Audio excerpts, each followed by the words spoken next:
Vítejte na fDrive.cz u 202. dílu F-News, tedy pořadu, ve kterém každý týden shrnujeme nejzajímavější novinky z elektromobility. Tentokrát se podíváme na nového rekordmana v akceleraci, slibovanou Teslu Roadster a rychlý městský elektromobil Abarth 500e. Pokud vás některá informace zaujme více, podrobnosti naleznete v článku na fDrive.cz a odkaz na rozcestník je v popisku pod videem. Partnery pořadu jsou pražská Energetika, ChargeUp společnosti Unicorn a chytré nabíjení CZ.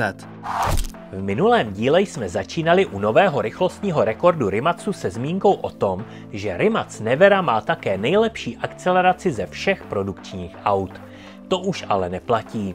Překonal jej totiž Hypersport Pininfarina Battista, který na stovku zrychlil za 1,86 sekundy. Mate Rimac ale nemusí být smutný. Pod karoserií vozu Pininfarina Battista se totiž skrývá jeho technika.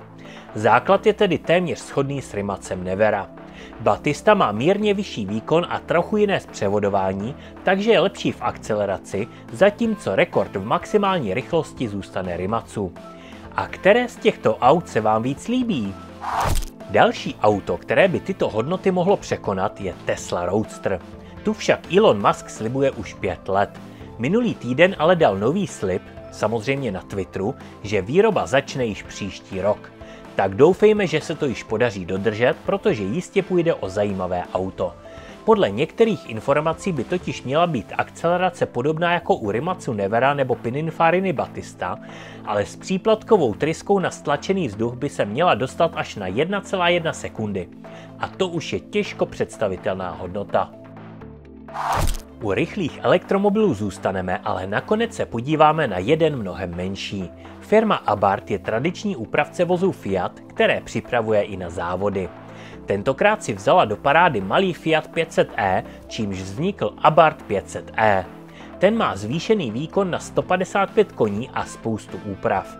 Akcelerace na stovku mu sice trvá více než 3krát déle, než je to u zmíněné trojice, ale zase nemusíte mít na účtu desítky milionů korun, abyste si ho mohli pořídit.